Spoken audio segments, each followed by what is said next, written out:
Bobby Harrison.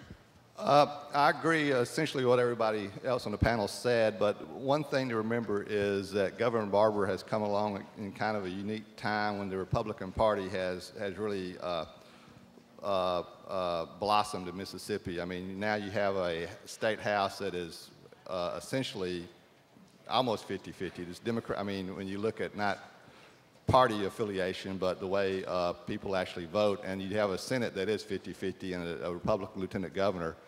And you, I mean, on any given issue, Governor Barber is not, I mean, he's going to have at least 1/3 of the House, or I mean, almost any given issue, he's going to have 1/3 of the House and 1/3 of the Senate who uphold or sustain his veto. So that makes, that in itself makes him extremely powerful. When Governor Fordyce was in office, you would routinely, I mean, first of all, you didn't have the numbers of Republicans in the House or Senate, and then you also didn't have, you had Republicans who were more willing to buck the governor.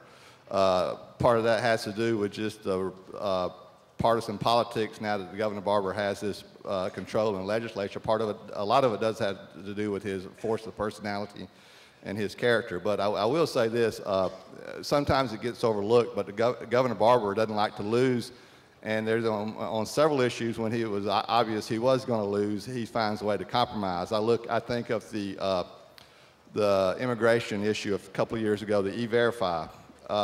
Governor Barber was not really for that, but he realized that that probably would have been a veto that would have been overridden, and so he signed that bill into law.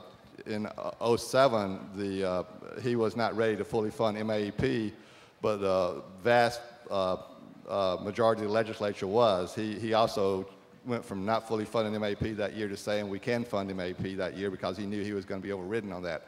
So he's not only is he a great strategist, he knows when it's time to kind of make a shift in his thoughts on an issue. All right, next question first to Sheila Byrd of the Associated Press. Speaking of Governor Barber, I'm going to ask each of you to comment on what you believe will be his path in the 2012 presidential election. Will he be the Republican nominee for president or vice president, or will he position himself for a cabinet appointment, or will he simply be a highly prominent Republican kingmaker? I honestly believe that Barber's going to run for president.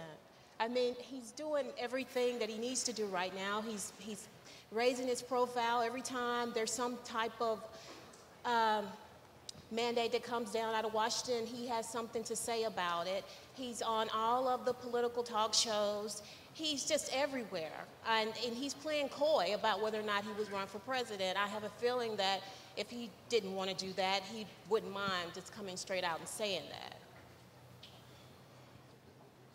Ronnie? I have to say I could not disagree with Sheila more on whether the governor plans to run for president.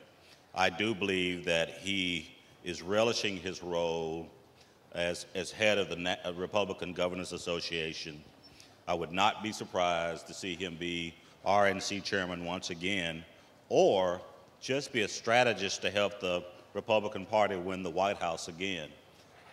There's just so much going on with him, and at this stage in his career, he's kind of been there, done that, had that power, and you have to ask yourself at this point in his career, does he really, truly want to go through the battles?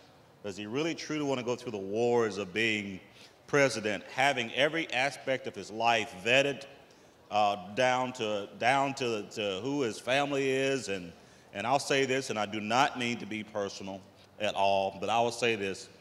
I look at the family, and I see his wife being very, very happy being in Mississippi. I see her being very, very happy being the First Lady of Mississippi.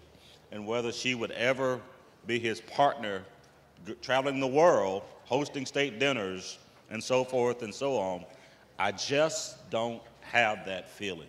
But I do believe that he is enjoying himself immensely, rebuilding the Republican Party and helping that party regain the White House.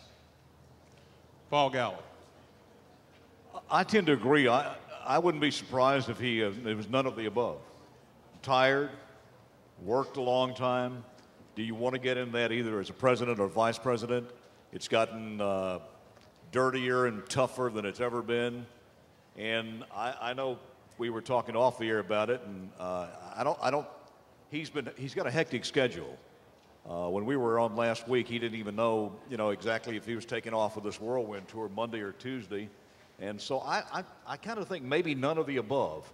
If so, not president or vice president, maybe back at the RNC, because that's where everybody's going to tell him he can do the most good. But I wouldn't be surprised if it's none of the above, just to do a little fox hunting and relax a while, and maybe a little bit later on. There was a story this morning out of Iowa, and Reuters had on that he did state to a reporter, I think late yesterday, early this morning, that he would make a decision after Tuesday's election. So at least that's been asked to him, and he's been a little bit more definitive on that. So. Bobby Harrison. I said a while ago, Governor Barber doesn't like to lose, and so I think that he's going to, sometimes after Tuesday's election, like Mr. Gallo talked about, he's going to look at the landscape and make a decision. I think he's done all the things right now to position himself to run and has put himself in a position to run, but I don't think he's made a final decision yet. So I think if he thinks he can win, he'll run, but he's a smart strategist, and he doesn't like to lose, so he'll weigh all those things and make a decision. Finally, Geoff Pender on that question. As Bobby said, I don't think he's decided yet, for one thing.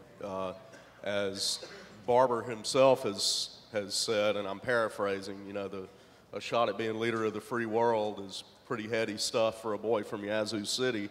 And I don't see how someone could not give it serious consideration if you've got, that many people talking about you. Quite a while back when it first came up, especially 08, I thought, no way, and I've said recently I may have to eat a few columns. I think it's possible. I really do. We're in a very unusual political landscape nationally right now. The Tea Party movement, I wouldn't rule it out at this point. As someone mentioned, I think Marsha's going to have a big say in that, maybe the deciding say, but I think it's possible. I don't think none of the above is possible. I can't see him sitting on the sidelines as the country goes through, some sort of political paradigm shift that seems to be happening. All right, next question. We're less than a week away from the 2010 midterm congressional elections in Mississippi. I'm going to start this question with Ronnie Agnew. Each of you, I'm going to ask you to give me a brief handicap on how you see these congressional elections playing out in the state. Ronnie? Sid, why'd you ask me that? That's a trick question. I knew you would throw one in sooner or later.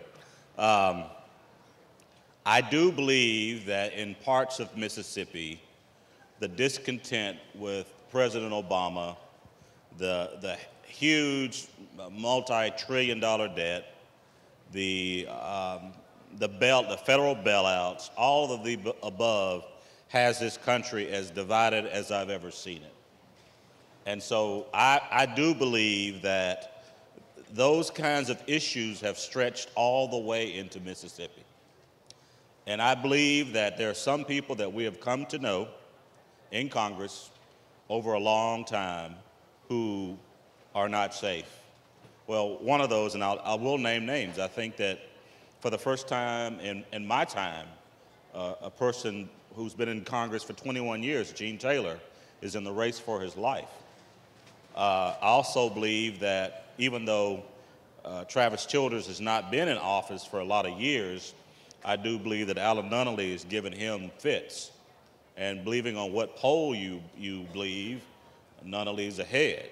So I do believe that all of the national discontent, and call it what you want to, is it from the Tea Party, is it from the performance of Congress, is it from the president's abysmal approval rating, call it what you want. I think that there is a groundswell in America of discontent that will filter all the way into Mississippi. So come Tuesday, Sid, I do believe that for the first time in my time in Mississippi, which is all of my life, we could see change, and change of the sort that would contribute to tipping the balance of Congress. Paul Gallo. I keep away from making predictions on the air, so I won't do it here, but you know, you can take a poll of 1,000 people at 9 o'clock and you get one reading. You take the same poll, same polling company at 10 o'clock, you get another reading. You read these polls, and I think the American electorate is fickle. I don't know. It may play on to the fact of, is it raining that day? On one side, you got lethargy. On the other side, you've got discontent. What's the mood of the public that day? I don't know. I think the swings on this are going to be, how do you get your base out? Obama's making his tours, Clinton making his tours, and how energized can you do that? It's a Tuesday. What do you got to do? Are you going to get out to vote? Do you care? I think the people on the right and the people who've had enough and want change care a little bit more. We talk about the retired citizen walking across crushed glass if they have to get to the poll. I think that still holds true. But I think we're going to see some things that we haven't seen before, even in respect to '94. There may be some miracle upsets. There are going to be some people who are a little bit more disappointed, but I think the House is a far-gone conclusion. Don't know about the Senate, but it's going to be interesting. We're living in interesting times here, and then you've got the lame duck Congress and all of that. Obama on the, and we played some sound bites this morning from the Jon Stewart interview, which were astounding for Obama to actually say he wished he didn't have to go by the 60-vote majority, and it's not even in the Constitution. That ought to disturb anybody, regardless of what their political philosophy is. So, interesting times. People are discontent. Let's see if they turn out on Tuesday. Bobby Harrison. I'm not going to make predictions either about those. The two races in Mississippi are the 1st District and the 4th District. I think they're both going to be close. I know a little bit more about the 1st District. The 1st District voted for, at the same time they elected Travis Childers in '08, they gave John McCain a larger percentage than the 3rd District, Greg Harper's district, that is viewed as the most Republican district in the state. So I think with the discontent that the other panelists talked about, there's a lot of reasons that Alan Nunley's going to win that race. But on this other side of the equation, Travis Childers is well liked in the 1st District by Republicans and Democrats. He's well respected. He's a heck of a campaigner, and I won't be surprised either way. In the 4th District, I think that's going to be close too. Geoff Pender.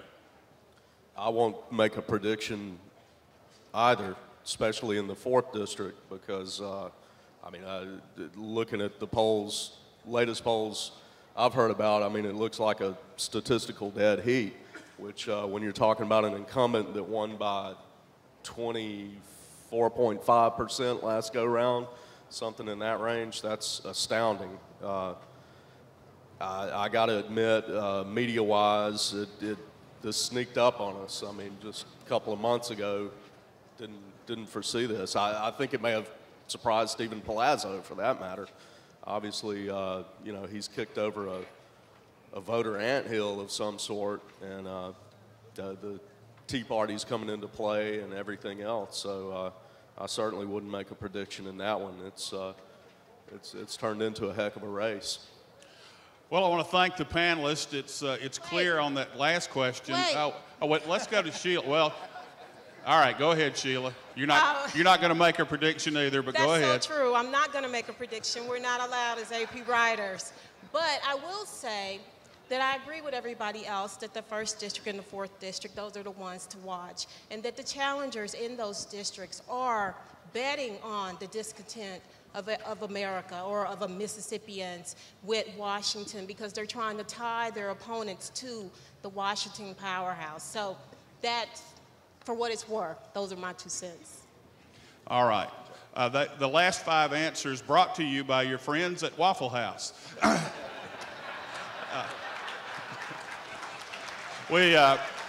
Speaking for the panel, we very much enjoyed being with you today, and we thank the MEC for including us. Thank you. Scott? Thank you. Thank you, everybody. Thank y'all so much. One more hand for them, guys.